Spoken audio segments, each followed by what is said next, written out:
नमस्कार, SBT news में आपका स्वागत है। पेश है 29 मार्च शुक्रवार दोपहर 1:15 बजे राजस्थान की 15 बड़ी खबरें। इस न्यूज बुलेटिन के प्रायोजक हैं विनी केक एंड मोर। तो सबसे पहले एक नजर डालते हैं आज के हेडलाइंस पर। बिल गेट्स से बोले मोदी, भारत में जन्म लेते ही बच्चा आई और एआई दोनों ही बोलता है। आरसीए की कार्यकारिणी को सरकार ने किया भंग, विधायक जयदीप बिहाणी संयोजक नियुक्त।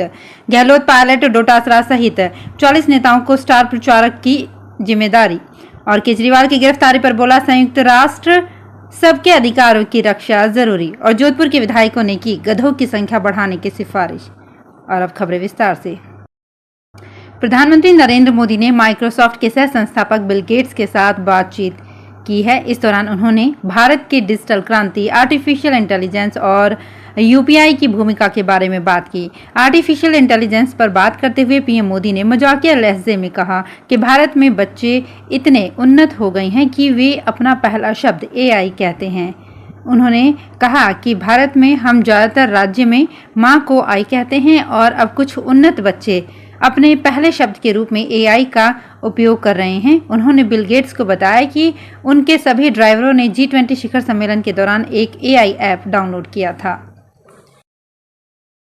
राजस्थान सरकार ने राजस्थान क्रिकेट एसोसिएशन में हुई भारी अनियमितताओं के बाद मौजूद कार्यकारिणी को भंग कर दिया है। सहकारिता रजिस्ट्रार अर्चना सिंह ने गुरुवार देर रात मौजूदा कार्यकारिणी के भंग करने के साथ ही एडहॉक कमेटी का गठन भी किया है, जिसमें बीजेपी विधायक और श्रीगंगानगर जिला क्रिकेट संघ के कोषाध्यक्ष जयदीप बिहाणी को संयोजक बनाया गया है, जबकि चिकित्सा मंत्री गजेंद्र सिंह खींवसर के बेटे धनंजय सिंह, पाली जिला क्रिकेट संघ के सचिव धर्मवीर सिंह, झुंझुनू जिला क्रिकेट संघ के सचिव हरीश चंद्र सिंह, बीकानेर जिला क्रिकेट संघ के सचिव रतन सिंह और अलवर जिला क्रिकेट संघ के सचिव पवन गोयल को कमेटी का सदस्य बनाया गया है।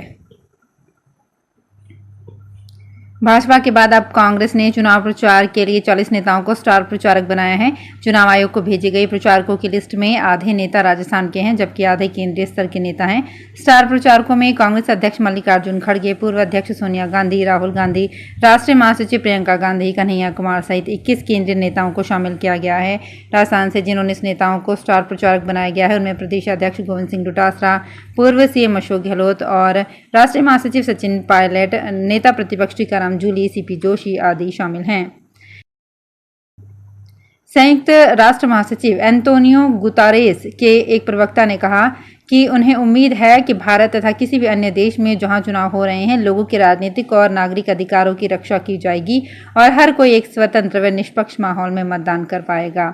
संयुक्त राष्ट्र महासचिव के प्रवक्ता स्टीफन दुजारिक ने दिल्ली के मुख्यमंत्री अरविंद केजरीवाल की गिरफ्तारी और विपक्षी दल कांग्रेस के बैंक खातों से लेन देन पर रोक के मद्देनजर भारत में आगामी राष्ट्रीय चुनाव से पहले राजनीतिक स्थिति पर एक सवाल के जवाब में गुरुवार को ये बातें कही।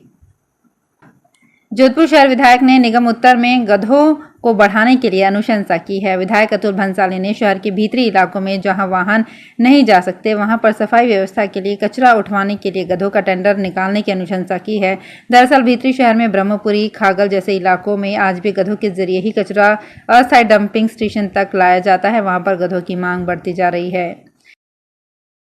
उदयपुर में मोहनलाल सुखाड़िया विश्वविद्यालय के 327 अशैक्षिक कर्मचारियों को नौकरी से हटाने को लेकर चल रहे विवाद के बीच अच्छी खबर है। सुखाड़ा विश्वविद्यालय के कुलपति प्रोफेसर सुनीता मिश्रा ने सेल्फ फाइनेंस बोर्ड में कार्यरत कर्मचारियों को वापस नौकरी पर रखने की राय लेने के लिए सरकार को प्रस्ताव भेजने का फैसला किया है। इसके साथ ही इनके पिछले 2 माह के बकाये का भुगतान भी किया जाएगा।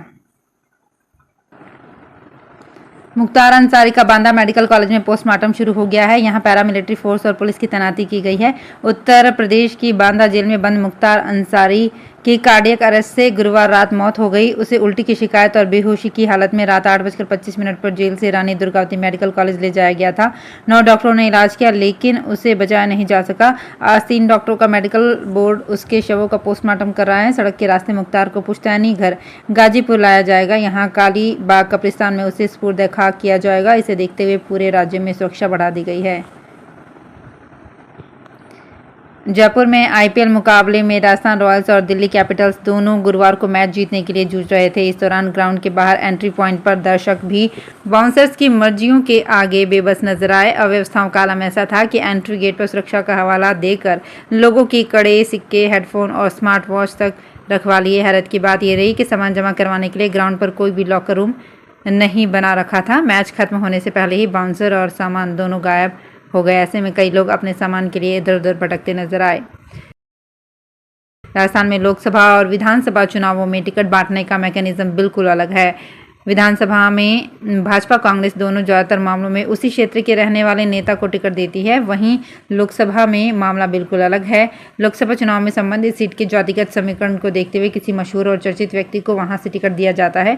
कुछ चुनावों में तो फिल्मी सितारों या फिर खिलाड़ियों आदि को भी लोकसभा के टिकट के दिए जा रहे हैं। इस बार भी लोकसभा चुनावों के लिए दोनों ही प्रमुख पार्टियों ने स्थानीयता से ज्यादा लोकप्रियता और जातिगत समीकरणों के आधार पर प्रत्याशियों का चयन किया।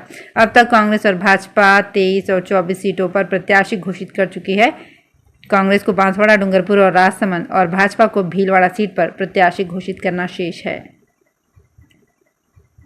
राजस्थान उच्च न्यायालय के न्यायाधीश फरजंद अली ने वकीलों से कहा कि आप लोगों पर बड़ा दायित्व है। अधिवक्ताओं को समाज के लोगों के दुख दर्द को समझना होगा, लोगों की न्यायिक मदद करनी होगी।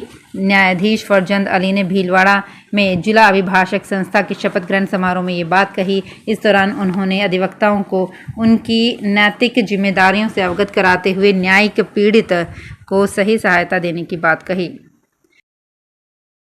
आरपीएससी की हिंदी लेक्चरर भर्ती 2022 में फर्जी डिग्री से नियुक्ति पाने के मामले में एसओजी की टीम ने चित्तौड़गढ़ के गंगरार स्थित मेवाड़ यूनिवर्सिटी में दबिश दी। गुरुवार को कई घंटों की जांच पड़ताल के बाद वहां से टीम अपने साथ कई डॉक्यूमेंट्स लेकर गई है। आपको बता दें कि फर्जी डिग्री से नियुक्ति के मामले में पकड़े गए आरोपियों ने मेवाड़ यूनिवर्सिटी से फर्जी डिग्री लेने की बात स्वीकार की थी।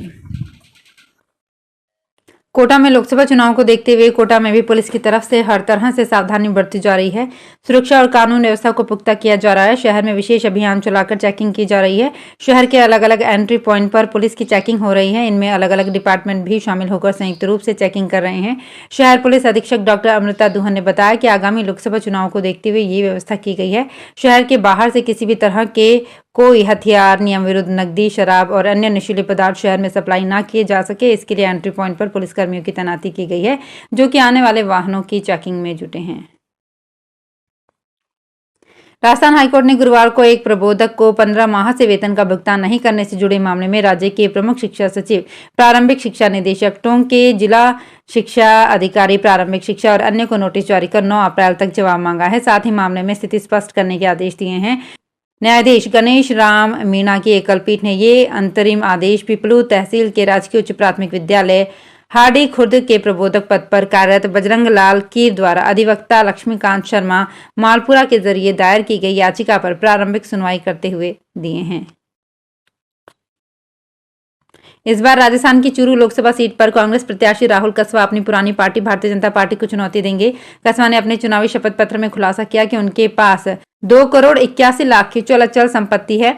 इस कांग्रेस उम्मीदवार के पास 1 करोड़ 83 लाख रुपए की चल और 98 लाख 50 हजार रुपए की अचल संपत्ति है। वहीं राहुल कस्बा के पास 1 लाख 20 हजार की नकदी है। राहुल कस्बा की पत्नी नीलू कस्बा के पास 4 लाख 33 हजार रुपए नकद हैं।